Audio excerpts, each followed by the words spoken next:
Daí o pessoal acha que a instalação do Slacker é difícil, é fácil pra caramba. A complicação assim tá na parte da pós-instalação, né?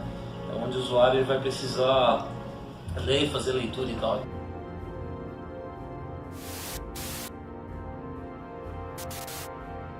O projeto Slacker ele iniciou ainda quando o Patrick Vocardinga era né, um estudante da faculdade de Morehead State University, e ele estava em busca aí para um projeto, em busca do interpretador Lisp, né? Foi aí que ele encontrou numa distribuição GNU Linux chamado SLS, né, o Soft Land Linux System.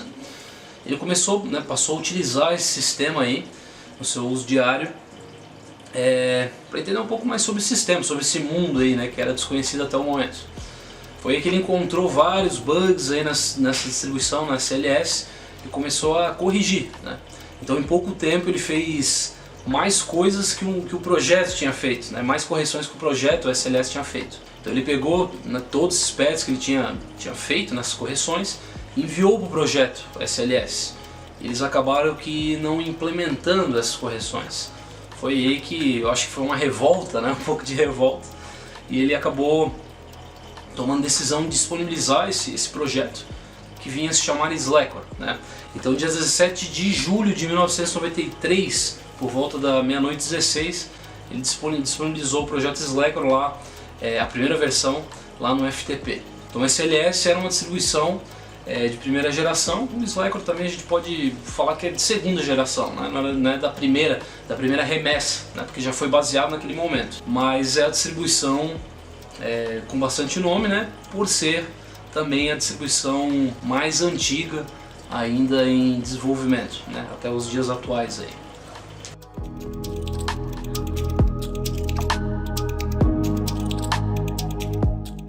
Para vários, né? Desde no uso num servidor, porque o Slacker é bastante estável, ele tem nas costas, né, esse cargo de ser uma distribuição bastante estável, né, uma rocha, duro como uma rocha.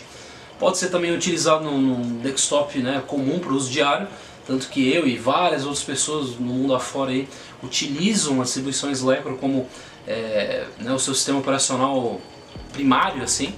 E ele também pode ser utilizado como uma distribuição para uso acadêmico, né, usado nas faculdades e até em casa, enfim. Mas para uso acadêmico, que é para você estudar o sistema. É claro que tem muitas coisas hoje em dia nas distribuições atuais que foram evoluindo e o Slacker deixou para trás, né? O Slacker não foi acompanhando todo a tecnologia que a gente tem hoje no mundo GNU Linux, assim. Deixou muita coisa para trás, como o módulo PAN, entre outras coisas, o systemd também. Mas você aprende a utilizar configurar o sistema todo em modo texto, né? Então não tem interface bonitinha para você clicar, é tudo em modo texto. Você abre qualquer bloco de nota, não, né? Você abre qualquer editor de texto aí, você consegue já editar na sua fase mais primária, assim, né? O programa. Então é bem interessante para uso acadêmico também.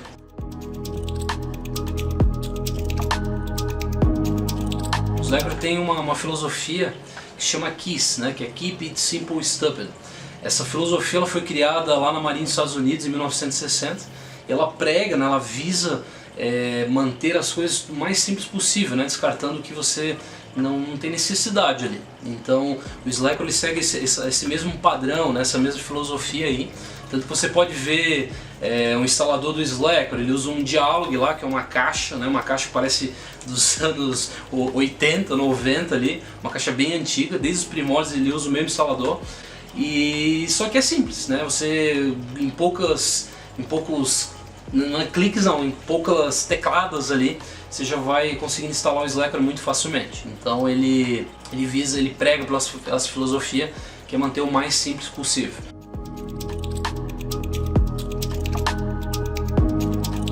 Quando você entra no site Slacker, os novatos, iniciantes que estão iniciando o sistema, eles olham uma ISO lá que 14.2, lançado em 2016, né? Porra, todo mundo olha, caramba, isso aqui está muito desatualizado. Mas na verdade, essa versão que está disponível lá é a versão stable, né?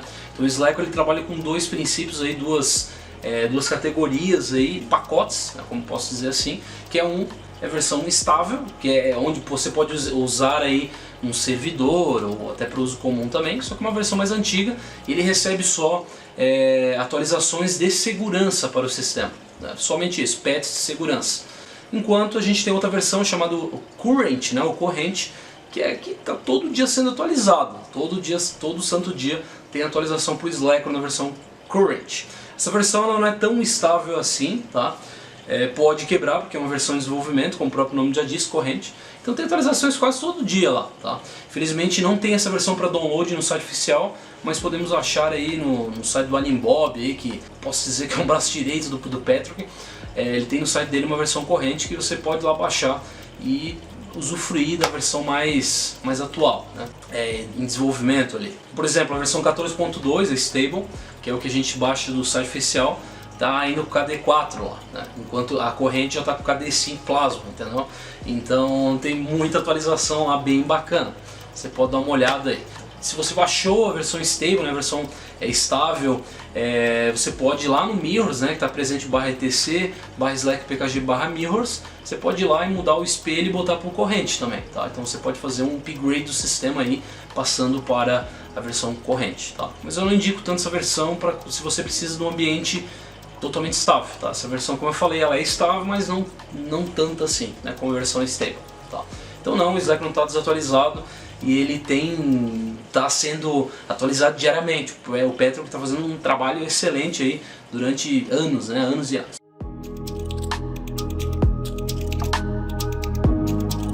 Em termos ele é e não é, né? Ele tem muita coisa lá que é de software livre, tem licença lá, que é compatível com a Free Software Foundation, só que ele tem também softwares proprietários, tá? Então você acaba que sendo um projeto 100% software livre. Tanto se você entrar na FSF, eles falam para você que qual distribuições nós não apoiamos, o Slackware está presente lá nessa lista, né? Então ele tem um software proprietário chamado XV presente, né? Dentro dele já por padrão, você pode retirá-lo na instalação, mas ele tem por padrão lá. Ele tem outras coisas no Extras também, como o Google Chrome e outros caras aí, né? O próprio Mozilla também, o Firefox, ele aceita, como a gente sabe, ele aceita plugins aí que não é desses, né, softwares livres, e acaba aqui sujando, né, essa questão. Então se você quer uma distribuição 100% livre, por padrão ela não é 100% livre, mas você pode torná-la 100% livre, tá? Então eu tenho artigos aí também que eu ensino, vídeos, como deixar o Slackware 100% software livre, tá? Só de software livre. E também a gente tem uma distribuição que é derivada, que é espelhada do Slackware, eles não mudam nada, eles só retiram todos os softwares que não são livres lá e tal, como XV entre outros. E criaram um repositório próprio que é chamado Freenix, tá? O antigo FreeSlack. Então eles têm um Slackware 100% software livre, tá? Mas também dá para tornar o Slackware 100% software livre com uma pitadinha de mágica, e bem bacana.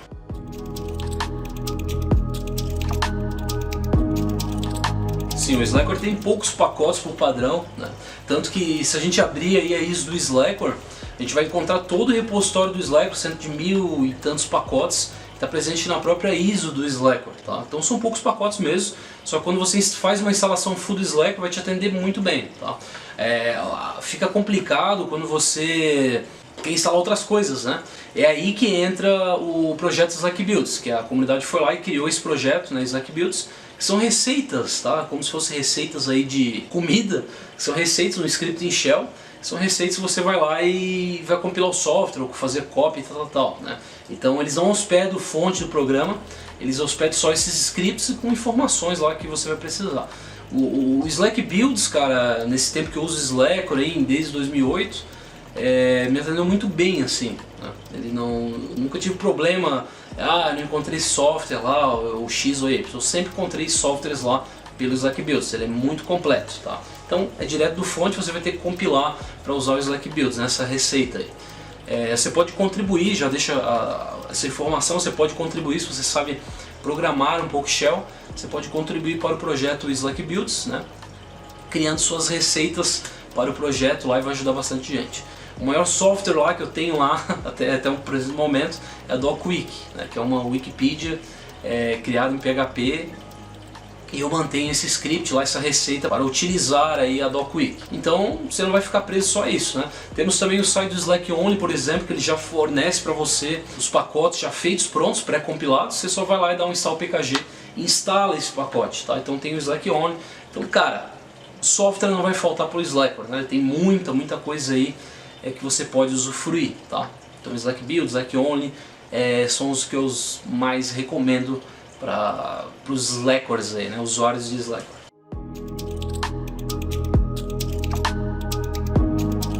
Sim, os usuários iniciantes que iniciam no Slackware, eles se perdem muito nessa questão de gerenciamento de pacotes, né? Tem muita informação errada na internet que fala que o Slackware não possui um gerenciador de pacotes. Isso é mentira, tá? Ele tem sim um gerenciador de pacotes de baixo nível chamado, né, PKG-Tool, que são um monte de ferramentas lá que são feitas em Shell Script, tá? Então a gente tem o install PKG para instalar pacote, o remove PKG para remover pacotes, temos o upgrade PKG para atualizar pacotes, né, versões de pacotes, temos o make PKG para criar um pacote. Tem um gerenciador de baixo nível que é o que você precisa, tá? Ali por 2008 foi inserido ali, né, retirado do Extra, um script também em Shell chamado Slack PKG, tá? Criado pelo um brasileiro, Peter Punk, então um abraço para ele. Esse script ele visa atualizar os pacotes do sistema, né? Atualizar, instalar, fazer toda essa questão aí, tá? Então a gente pode até pôr o Slack PKG como um gerenciador de alto nível, mas que também não resolve dependência, tá? Então a gente tem um gerenciador de baixo nível, que é o PKG Tools, que ele não resolve dependência, e o Slack PKG, que a gente pode chamar de gerenciador de alto nível, né? Que ele também não resolve dependência. Mas a gente tem sim esses gerenciadores de pacotes, tá? A galera fica com medo aí, mas não tem por que ter medo, é coisa fácil, é só seguir um monte de informação, documentação que tem na internet, né? Ou ir num canalzinho do IRC aí, lá no canal Slackware, e você vai lá fazer sua pergunta, os caras vão te responder, tá? A comunidade do Slackware ela é muito mãezona assim, tá? Eles sempre vão querer ajudar, com certeza.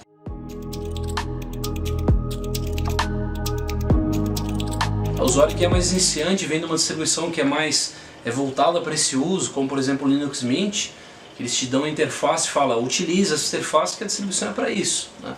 Eles vão ter um pouco de problema aí no Slackware, mas nada que uma boa leitura não resolva. Então isso que é o legal do Slackware, ele fala assim, ó, pega esse livro, essa documentação aqui e leia, tá? Faça questão de ler para você conseguir usar. É tanto que o próprio nome do projeto já diz isso, né? Slack, que é preguiça, e o Ware, que é produto, então produto, preguiça, tá? Ou seja, o sistema não faz nada para você, quem faz é o administrador que vai ter que se encarregar de administrar o sistema. Um usuário iniciante que nunca mexeu com terminal na vida, ele vai ter um pouquinho aí de dificuldades, só que nada que uma boa leitura não resolva, um pouco de pesquisa também não resolva, tá? Então, tranquilo, todo mundo já foi iniciante que entrou no Slackware, eu também já fui iniciante, todo mundo já foi. E a gente acaba que se acostumando com o sistema e o poder que ele te dá de administrativo é muito bom.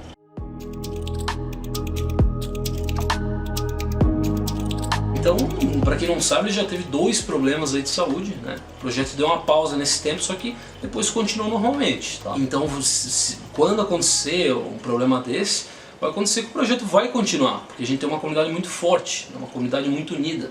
Então a gente tem os braços direitos do Patrick, que é o Alien Bob, que faz muito pelo projeto. A gente tem o Worker também, que faz muito pelo projeto. A gente tem esses caras aí e eles com certeza vão manter o projeto ativo. É claro que por ser quase um projeto pessoal, assim, que é onde o Patrick decide o que acontece ou não na distribuição, tem muito do dedo dele lá do projeto, né? Então o que a gente vê nesse projeto no Slackware é muito da visão do Patrick. O que vai acontecer quando o outro meter a mão, né, pegar a distribuição para ele e falar, não, agora eu vou tocar, ou não sei como vai ser, ou se a comunidade vai tocar, não sei, vai ter um pouco da visão dessa pessoa também, né? Então pode ser que a pessoa queira mudar, só que a comunidade não vai permitir. A comunidade vai falar, opa, vamos manter o objetivo do projeto. Foi o que aconteceu aí com o projeto Debian, né? O Ian Rudolph, que foi o fundador aí do projeto Debian, ele faleceu e o projeto continuou. Hoje em dia está forte como sempre, né, o projeto Debian. Então vai acontecer o mesmo com o projeto Slack. Deu algum problema com o Patrick, beleza, só que o projeto vai continuar. Esse projeto não pode morrer, é um projeto histórico.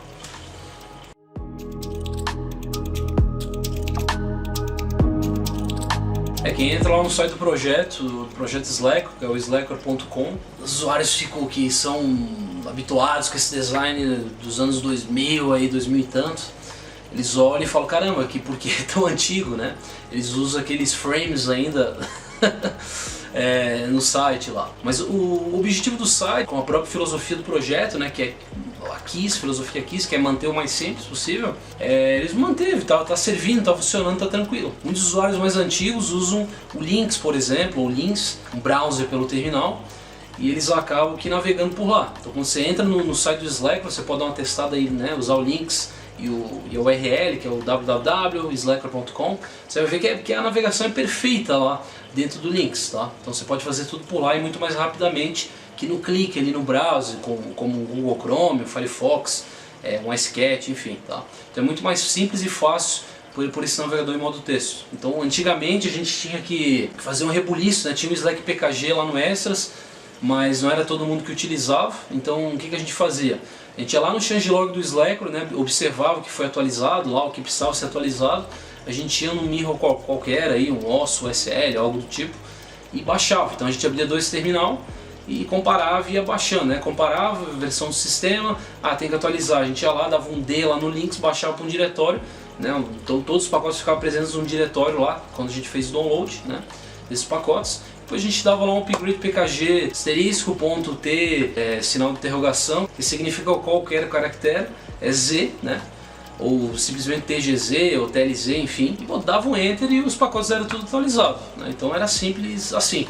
Então o pessoal, tem gente ainda que faz isso, eu mesmo eu fazia muito isso, né? Depois agora, hoje em dia, eu utilizo o Slack PKG, uma questão de conveniência, né, ser mais prático aí também. Com certeza, além dessa ideia, se funciona, tá tudo certo, não tem por que meter o bedelho aqui, serve também para essa galera que usa o navegador em modo texto. Então, serve para essa galera também, com certeza manteve-se assim por causa disso também.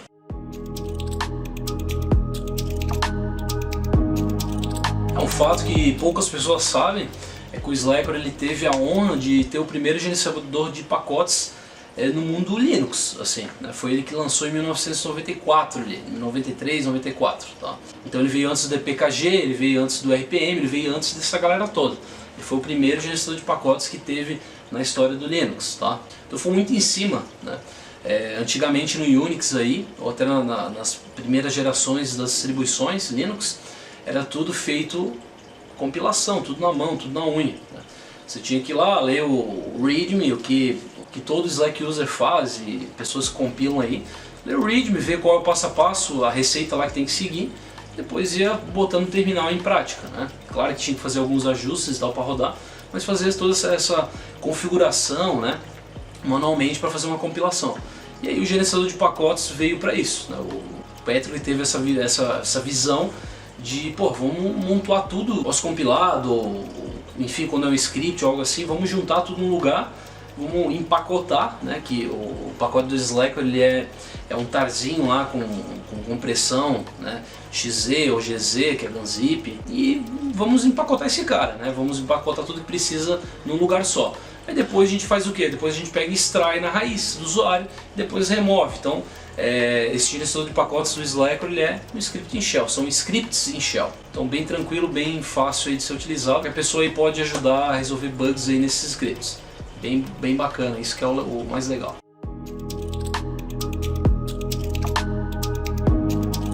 A gente vê esses projetos mais modas assim, usa muitos versionamentos, o Git, por exemplo, que é muito famoso, e o Slacker ele não segue esse padrão aí, né? Ele simplesmente pega e é um desenvolvimento mais trancado, mais fechado, onde o Patrick faz tudo. Isso acontece, cara, numa visão assim mais de pessoa comum, que não está lá no desenvolvimento, acontece para ninguém ficar metendo o dedo, né? Quando a gente bota lá no GitHub da vida, ou Notabug, enfim, as pessoas começam a querer ajudar, né? Então isso é bom, mas cada pessoa vai querer fazer de um jeito, o que é normal e o que é bom, né? Essa liberdade aí que a gente tem. Só que é ruim, né? Para um projeto que ele tem uma filosofia, ele segue um padrão, que por exemplo, muita gente vai querer, vamos adicionar aí o SystemD, vamos adicionar aí um PAN da vida, e o que é inviável o projeto, isso, né? Muitos dedos querendo meter a mão, vamos fazer isso, vamos fazer aquilo, e acaba que não dando certo. Por isso que o projeto Slacker ele não tem um modo de versionamento público.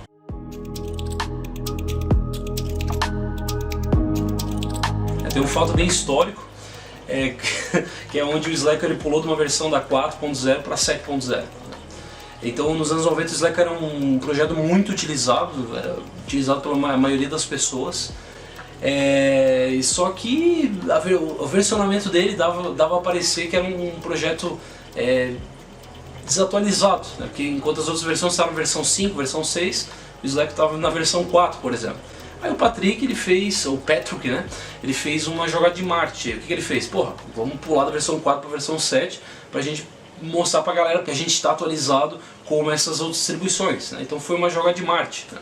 Não mudou muita coisa assim pra pular 3 versões aí, tá? Foi mais uma jogada de marketing mesmo. Eu espero aí que o projeto Slacker ele tenha muitos anos ainda de estrada, né? De sobrevivência, que as pessoas venham a conhecer o projeto, tá? E não ficar lendo essas coisas da internet que os outros falam, que é um projeto desatualizado, todo usuário pode utilizar, isso é mentira, tá? O Slack está aí para você utilizar no seu dia a dia, no seu servidor, e vai se dar muito bem nesses caras, tá? Com aprendizagem também. Você vai aprender muito, muito mesmo utilizando a distribuição Slack or Linux. Então, é isso. Valeu aí pela oportunidade.